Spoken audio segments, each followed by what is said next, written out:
आघात. लेखिका प्रिया उंबरकर. वाचक स्वर सिद्धी गायकर.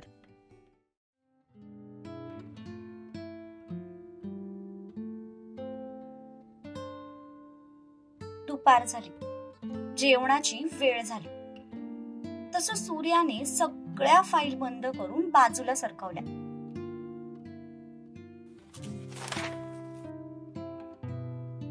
त्याला प्रचंड भूक लागली होती. त्याने फोन हातात घेतला आणि कॅन्टीन मधून जेवण मागवलं. जेवण येईपर्यंत काहीतरी टाइमपास करावा म्हणून त्याने मोबाईल उचकायला सुरुवात केली. पण गॅलरी ओपन करताच जो पहिला व्हिडिओ त्याला दिसला ते बघून त्याच्या कपाळावर आठ्या पसरल्या. त्याने तो व्हिडिओ ओपन केला. पण जसा जसा तो व्हिडिओ पुढे सरकू लागला तसे तसे त्याच्या चेहऱ्यावरचे हावभाव बदलू लागले. सुरुवातीला आश्चर्य, नंतर स्माईल, शेवटी तर खुनशी भाव त्याच्या चेहऱ्यावर जमा झाले. काहीतरी मोठं गवसल्यासारखं त्याच्या चेहऱ्यावर आनंद पसरला. आई शपथ, मी हा व्हिडिओ काढला आणि मलाच आठवत नाही. जाऊ दे, व्हिडिओ तर भेटलाय ना. अब आएगा शिवादा मेरी मुट्ठी में. त्याची खूप इच्छा होती की तो व्हिडिओ लगेच शिवाला सेंड करावा, पण असं केलं तर तो आपल्याला जबरदस्ती व्हिडिओ डिलीट करायला लावेल, आणि नाही केलं तर इकडे ऑफिस मध्ये आपल्याला मारायला सुद्धा येईल. याची कल्पना असल्यामुळे त्याने त्याच्या मनाला आवर घातला. थोड्या वेळातच जेवण आलं. मोबाईल मधला तो व्हिडिओ पुन्हा पुन्हा बघत त्याने त्याचं जेवण संपवलं.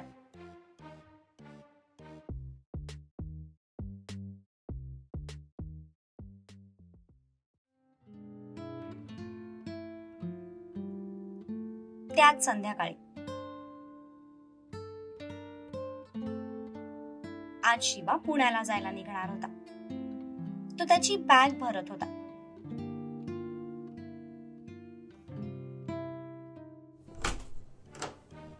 शिवादा, हे जरा हळू ना, ऐकू येतं मला. गळा कशाला फाडतोयस? ऐक ना, तू पुण्याला चाललायस ना? नाही, माउंट एव्हरेस्ट चढायला चाललोय. येणार आहेस सोबत? आलो असतो रे शिवादा, पण मला थंडी सहन होत नाही. बरं, मी काय म्हणतो, तू चाललाच आहेस तर तुझ्या स्पोर्ट्स कारची चावी दे ना मला. जरा फिरून यावं म्हणतो. सूर्या, आजच जन्माला आल्यासारखा वागू नकोस. मी माझ्या स्पोर्ट्स कार मध्ये कोणाला पाय सुद्धा ठेवू देत नाही, हे चांगलंच माहितीये तुला.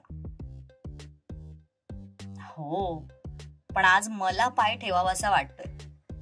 दे ना. सूर्या, मी आज ना खरंच खूप दमलोय, त्यामुळे तुझ्यासोबत भांडण करायचा अजिबात मूड नाहीये माझा. तू जा बरं इथून चुपचाप. मला माझी बॅग भरू दे. शिवादा, मी शेवटचं विचारतोय तुला, तू मला कारची चावी देणार आहेस की नाही? चल बे गोचू, एकदा नाही म्हटलं ना. शिवा एकाच हाताने त्याला बाजूला करत कपाटाकडे जात होता, पण तो मागे वळायच्या आधीच त्याला कसला तरी आवाज आला.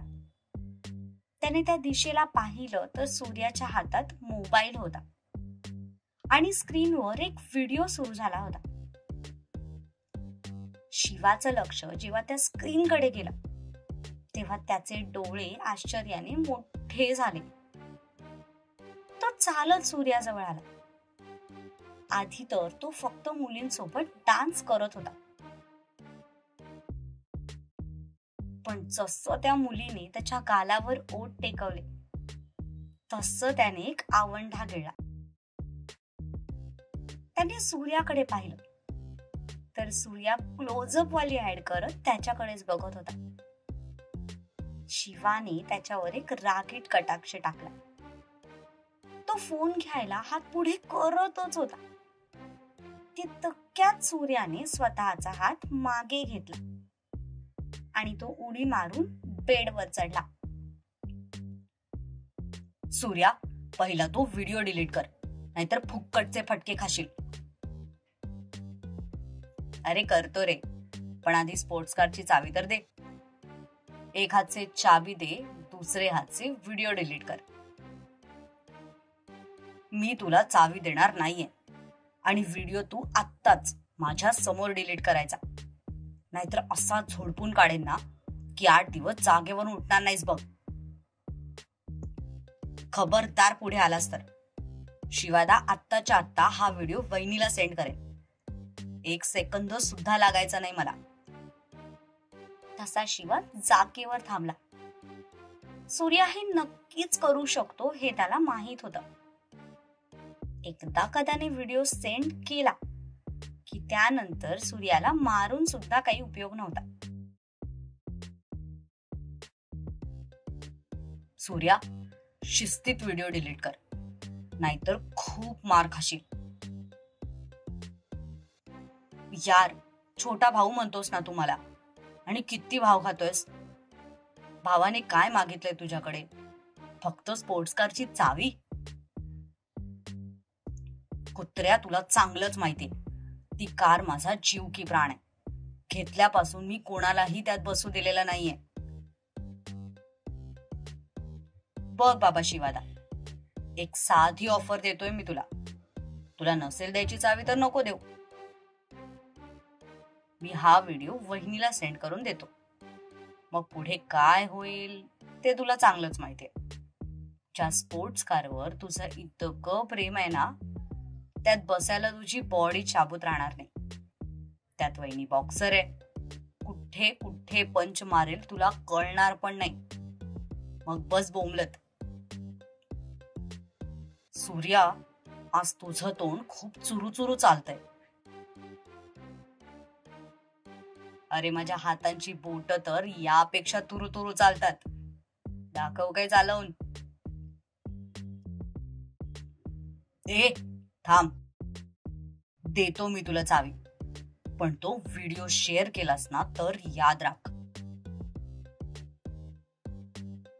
अखेर शिवाने त्याच्या पुढे शरणागती पत्करली. पण त्याची हार बघून सूर्याला मात्र एखादं युद्ध जिंकल्याचा फील आला. लहानपणापासून पहिल्यांदा तो शिवासमोर काहीतरी जिंकला होता, ज्याचा आनंद त्याच्या चेहऱ्यावरून ओसंडून वाहत होता. शिवा फिरून त्याच्या कपाटाजवळ गेला.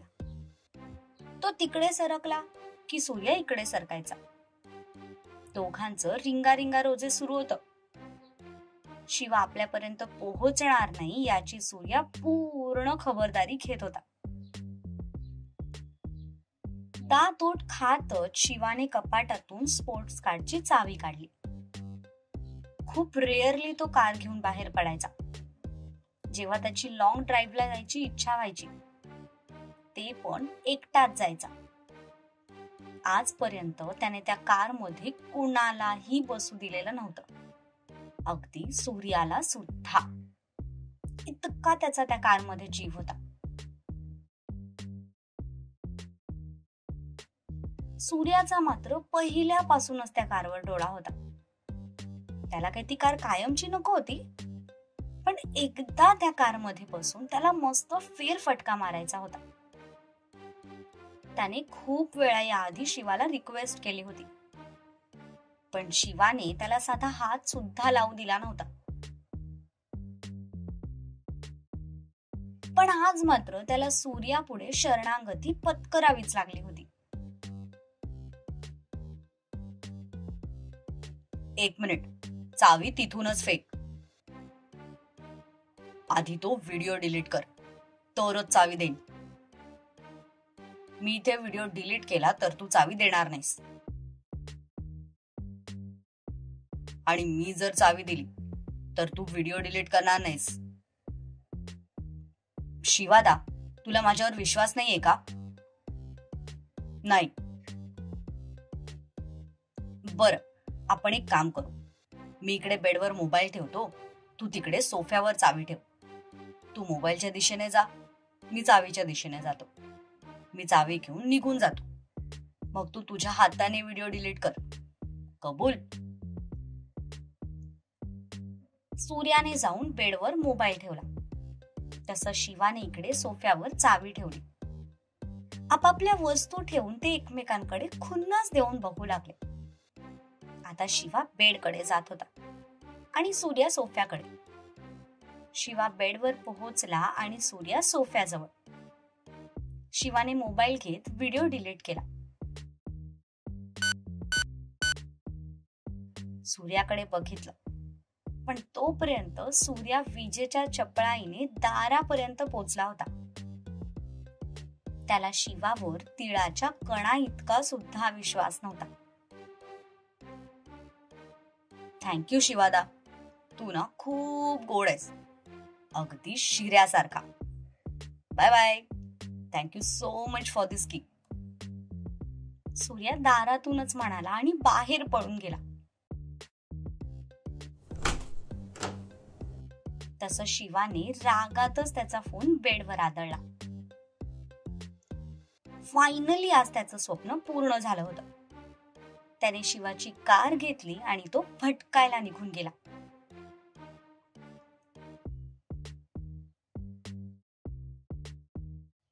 इकडे शिवाने पण त्याची बॅग भरली, पण त्याचं कोणत्याच कामात लक्ष लागत नव्हतं. त्याचा सगळा जीव त्या कारमध्ये अडकला होता. त्याची बॅग भरून झाली तसा तो स्वतःचा राग शांत करण्यासाठी शॉवर घ्यायला निघाला. त्याचं डोकं भयंकर तापलं होतं. आता थंड पाण्याने अंघोळ केल्यावरच त्याचं ते तापलेलं डोकं शांत राहणार होतं. कपडे घेऊन तो बाथरूम मध्ये जातच होता. तितक्यात मोबाईल वाजला.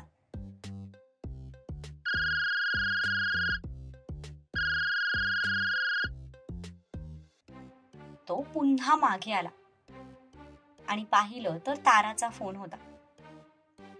तिचं साधं नाव पाहताच त्याला घाम फुटला. सूर्याने जर खरंच तो व्हिडिओ तिला सेंड केला असता तर आपली काय अवस्था झाली असती या विचारानेच त्याला घाम फुटला. एका क्षणात त्याच्या डोळ्यांसमोर चित्र आलं की तिने त्याला बेडवरती घट्ट बांधलंय आणि ती त्याच्या समोर बॉक्सिंग ग्लोव्ह घालून उभी आहे. हरणीच्या दबक्या पावलाने जवळ येत त्याला जोरदार पंचेस मारते. आई ग! तो छातीवर हात ठेवूनच कळवळला आणि स्वतःच्याच आवाजाने भानावर आला. त्याने घाबरून आजूबाजूला पाहिलं तसं त्याच्या लक्षात आलं की हे त्याचं स्वप्न होतं. त्याने उलट्या हाताने कपाळावरचा घाम पुसला आणि मग वाजणाऱ्या फोनकडे पाहिलं.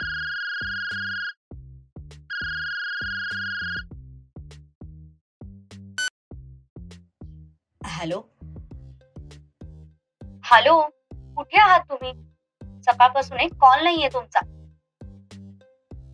मी ना घरीच आहे. घरीच आहात? मग फोन का नाही केला? अगं म्हणजे ऑफिसला गेलो होतो, आत्ताच तर घरी आलोय आणि आता बॅग भरतोय. माणूस कितीही बिझी असला ना तरी एक मेसेज करायला एवढाही वेळ लागत नाही. कॉल सोडा, तुम्ही मला एक साधा मेसेज सुद्धा केला नाहीये. त्या क्षणाला त्याला खरंच असं वाटलं की काश आपल्याला सुद्धा भाईसारखं सगळ्या गोष्टींकडे लक्ष द्यायला जमलं असतं. शेफ, तुमच्याशी बोलते मी. सॉरी यार, पण आज ना मी खरंच बिझी होतो. फोन कोणत्या कोपऱ्यात होता ते बघायला सुद्धा वेळ मिळाला नाही. हो, मग तुम्ही दुपारी 1 ते 2:30च्या दरम्यान ऑनलाईन होतात. हे तुमचं भूत होतं का? अगं, तेव्हा क्लायंट सोबत व्हिडिओ कॉल चालू होता. त्याच्याकडे झूम मीटिंगचं ऑप्शन नव्हतं का? ए पसारा, एकतर सकाळपासून पहिल्यांदा फोन केलास, मग प्रेमाने बोलायचं सोडून चिडचिड काय करतेस? अचानक त्याच्यामध्ये सत्यजितचा अंधुकसा आत्मा घुसला. आणि काय आश्चर्य, त्याच्या त्या एका वाक्याने पलीकडे एकदम शांतता पसरली. कधी निघणार आहात? अरे यार, हा भाईवाला मंत्र तर खरंच काम करतो. हे मला आधी का नाही सुचलं? लग्नाच्या आधी याच मंत्राने अजून गर्लफ्रेंड्स पटवता आल्या असत्या मला. शिव, तुमच्याशी बोलते मी. हा, ऐकतोय. मी विचारलं कधी निघणार आहात? 8:30च्या दरम्यान निघेन. ओके, लवकर या. Already missing you. या, आय एम कमिंग बेब. कालची रात्र तुझ्याशिवाय मी कशी काढलीये ते फक्त मलाच माहितीये. त्याला अचानक सूर्याचा चेहरा आठवला.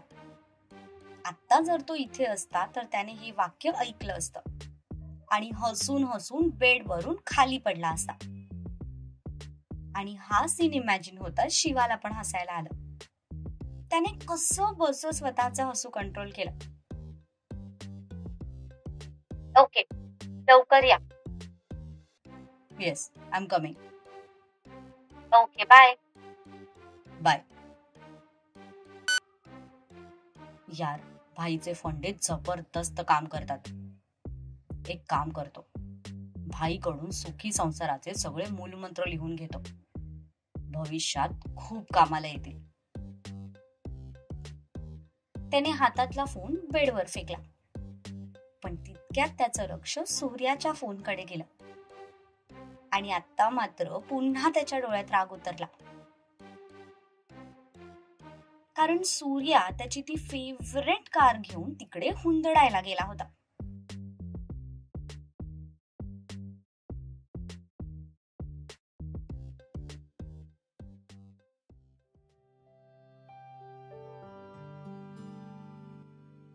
इकडे खाली अप्पांच्या रूम मध्ये रेडिओवर सुंदर असं गाणं सुरू होतं. माई अप्पांचे इस्त्री करून आलेले कपडे एक एक करत कपाटात ठेवत होत्या. आणि अप्पा एक हात डोक्याला लावून एक टक माईकडे बघत होते. सगळे कपडे ठेवून झाले तसं त्यांनी कपाट बंद केलं आणि मागे वळाल्या. पण मागे वळताच त्यांचं लक्ष अप्पांकडे गेलं. ते नजर रोखून एक टक त्यांच्याकडे बघत होते. काय झालं, असं का बघताय? काही नाही, हे गाणं ऐकून ते जुने दिवस आठवले. जानकी, तू गेल्यावर माझी सगळ्यातून इच्छा उडाली, अगदी जगण्यातून सुद्धा. पण आता आपलं भरलेलं घर बघून आणि तुला परत आलेलं बघून असं वाटायला लागलंय की काश मला पण माझ्या पायावर उभं राहता आलं असतं. तर आज मी सुद्धा तुमच्या सगळ्यांसोबत फिरू शकलो असतो. आणि जेव्हापासून बाळाची न्यूज कळाली ना, तेव्हापासून तर स्वतःच्या पायावर चालायची इच्छा तीव्रपणे दाटून येते. किती छान होईल ना, मी माझ्या नातवंडांना बोटाला धरून चालवायला शिकवेन आणि खांद्यावर बसवून बाहेर खेळायला घेऊन जाईन. त्यांची अवस्था बघून माईनं सुद्धा कसं तरी झालं. खरं तर त्यांना सुद्धा आपल्या नवऱ्याला या अवस्थेत बघवत नव्हतं. कारण अप्पा म्हणजे एकेकाळचा सत्यजित पाटील होता. रुबाबदार, शांत, समंजस आणि तितकाच प्रेमळ. आपल्या नवऱ्याला असं व्हीलचेअरवर बसलेलं बघून त्यांचं मन तीळ तीळ तुटत होतं. अहो, यावर खरंच काही उपाय नाहीये का? उपाय होता, पण मी तेव्हा तो वापरला नाही. सध्या खूप म्हणत होता की अप्पा तुम्ही ट्रीटमेंटसाठी अमेरिकेला जा. पण तेव्हा मी काही समजून घेण्याच्या मनस्थितीतच नव्हतो. आणि खरं सांगायचं तर मला ट्रीटमेंट घ्यायची इच्छाच उरली नव्हती. म्हणून मी नकार दिला. मी काय म्हणते, आपण पुन्हा एकदा ट्राय करून बघायचं का? मला नाही वाटत की आता त्याचा काही उपयोग होईल. पण एकदा ट्राय करून बघायला काय हरकत आहे? मी बोलते सत्याशी. माई उठून निघूनही गेल्या. तसा अप्पांनी सुस्कारा सोडला. कारण आता या सगळ्याचा काहीही उपयोग नव्हता हे त्यांना माहीत होतं.